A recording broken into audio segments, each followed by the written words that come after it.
આજે આપણે બનાવીશું લીલી હળદર અને વટાણાનું શાક. તો સૌપ્રથમ આપણે એના માટે ઇન્ગ્રેડિયન્ટ્સમાં લીધા છે નાના સમારેલા ડુંગળી, ટામેટાં, વટાણા અને હળદર.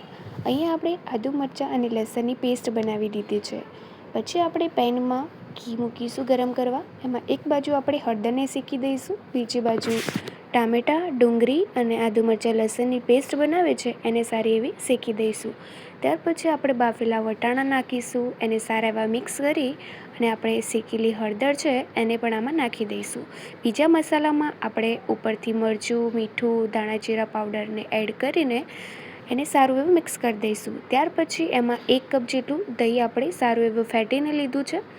ત્યાર પછી એમાં આપણે થોડી સ્વાદ અનુસાર ખાંડને નાખીને સારું એવું મિક્સ કરી દઈશું. તો આપણું લીલી હળદર અને વટાણાનું શાક રેડી છે. બીજા આવા વિડીયો માટે લાઇક, શેર અને સબસ્ક્રાઈબ કરો.